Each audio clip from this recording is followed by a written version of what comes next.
Hey everyone, it's your boy Zeref here, and today I'm finally doing a video covering Garou versus Cell. Now, in this video, I'm going to be doing each form of Cell versus each viable form of Garou. The reason why I'm doing this is because I figured it'd be a better video to just go over each form and talk about them a little bit, as well as verse them all versus each other, just to get a detailed explanation on who would win in each encounter. Now, for the sake of this video, I'm only going to be using monster forms of Garou after his awakening and perfection of his fist, because anything weaker isn't even worth talking about. I'm also going to be using anything reasonable in terms of calcs, although I do want this video to be enjoyable for even a more casual audience. So I'll try to use less calcs in this video. Let me know if you guys enjoy that over the more math-centric videos. But let's get right into Imperfect and Semi-Perfect Cell versus Perfected Fist Monster Garou. In the Dragon Ball Z series, Imperfect and Semi-Perfect Cell are two forms of the bio-android villain known as Cell. Imperfect Cell is the initial form that Cell takes after absorbing the energy and DNA of numerous humans and creatures. In this form, Cell possesses enhanced strength, speed, and durability, along with the ability to regenerate from almost any injury. Imperfect Cell also has the power to extend his limbs and shapeshift, allowing him to morph into various forms and sizes.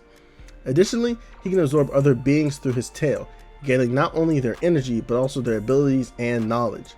In his base form, he has access to moves from the Z Fighters, including the Special Beam Cannon and Kamehameha. He also has the same battle prowess of the Saiyans and battle intellect of King Cold and Piccolo, making him no pushover in hand-to-hand battle. As Cell progresses to a semi-perfect form, he undergoes further transformations and enhancements. In this form, he becomes even more powerful, with a significant increase in speed, strength, and ki control. Semi-Perfect Cell retains his shape-shifting abilities and can still regenerate, but to a greater extent than before. His tail becomes even more dangerous, enabling him to absorb not only energy from humans and other beings, but also specifically the other androids, such as Android 17 and 18.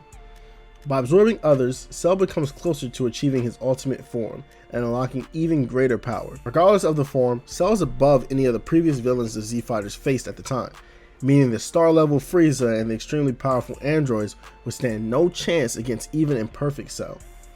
This would put his AP and similarly his durability at least star to large star level and Imperfect to semi-perfect form.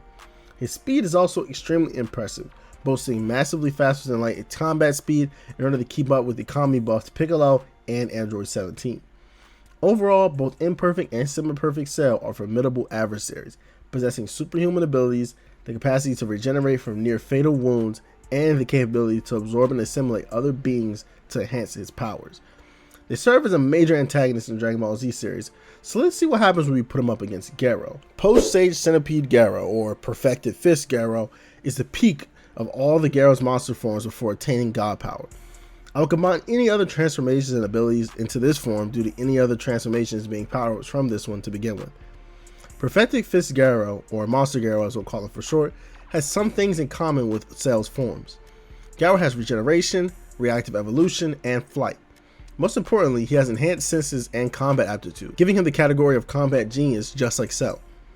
Where things get different are the individual powers that allow this much weaker Garou to stand a chance in a fight with Cell's weaker forms. With Awakened Fist, Garou gains mastery over all his previous martial arts, allowing him to negate durability and even project energy blasts from his hands. His durability negation comes into play using two techniques: the Roaring Aura Sky Ripping Fists that attack your internals using shockwaves that cannot be blocked or deflected. The other technique is the Extreme Fajin that directly targets the opponent's organs, bypassing durability entirely. This can be used in hand-to-hand combat or projected as an energy attack. Garou can also reflect any offensive damage back at the opponent twofold. People may question if this technique will work against massively stronger opponents, but we've seen Monster Garou perfectly reflect Saitama's strikes back at him, regardless of him being massively stronger than Garou, even while holding back.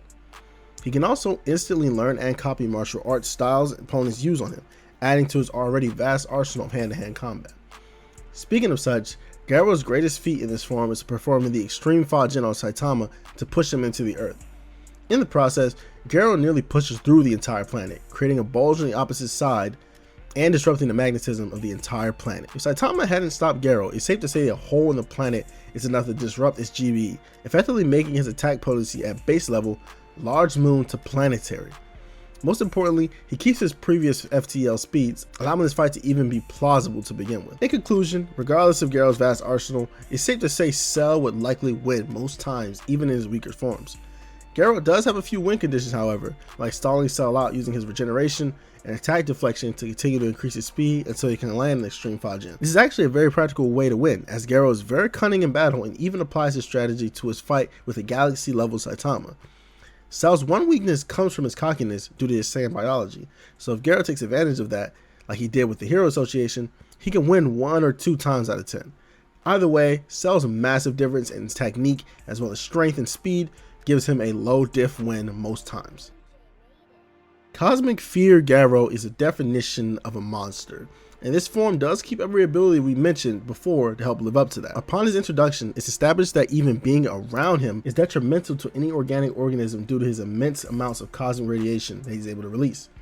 Anyone in his presence for too long without a resistance or invulnerability to this will simply perish in mere moments. This isn't Garou's biggest hacks, and it wouldn't even be effective versus Cell. Garou's main abilities can be broken down into 2 things: replicating natural phenomena and replicating power levels and abilities.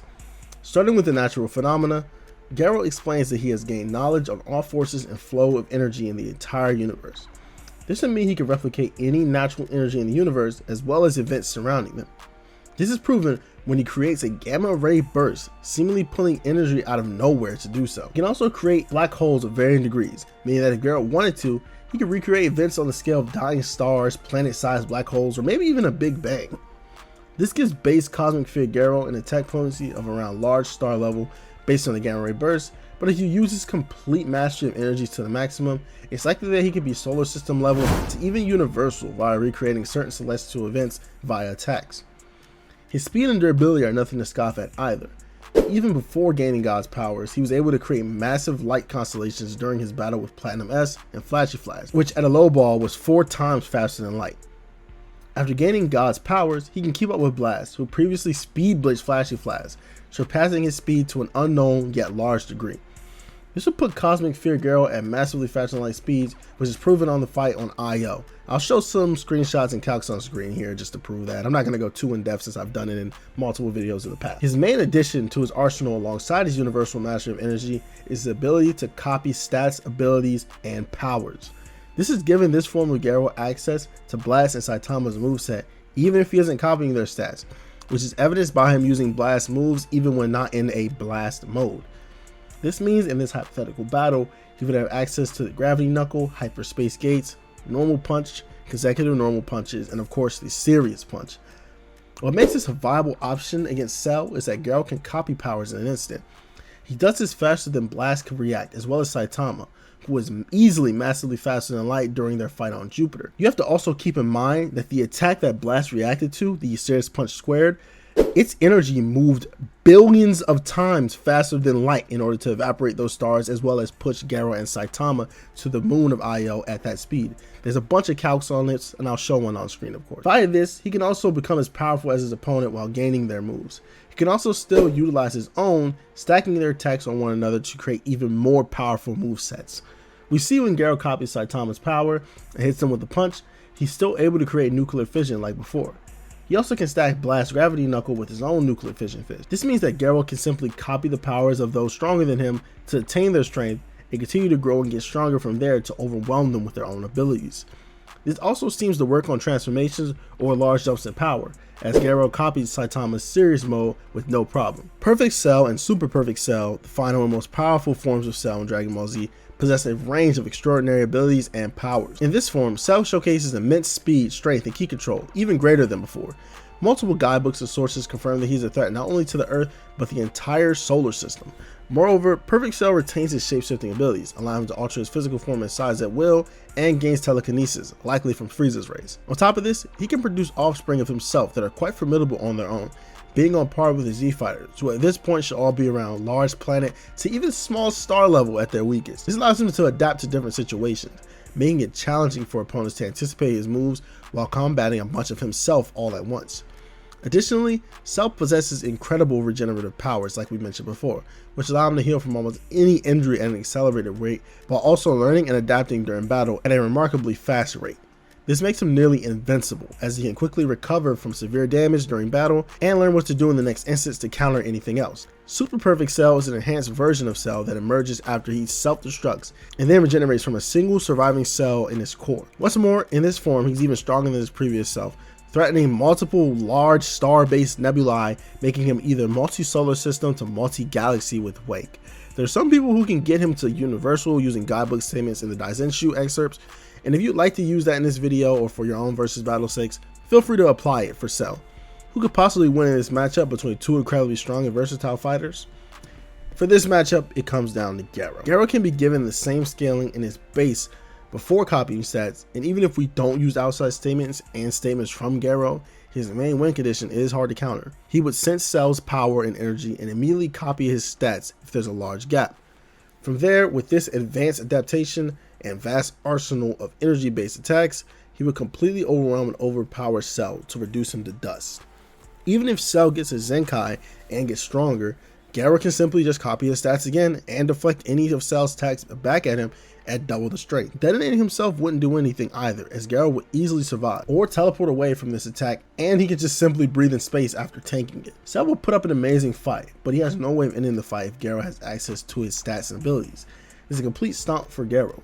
If you want to be generous and say both use their ability to grow mid-fight to get stronger, you could call it a stalemate.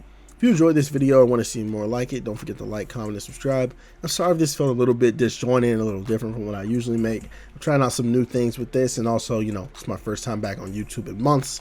And also, I did have ChatGPT help me write this script, so it might be a little weird. But hopefully you guys enjoyed. Do you guys agree with this conclusion? Do you think Cell maybe mops the floor with Garou in every instance? Garou stands no chance. Or do you think Garou was lowballed in this video when his monster forms it could probably body up Cell and, put him in a coffin? Why don't you leave a comment down below and we'll see. It's your boy Zere signing out. Peace. Thanks for watching.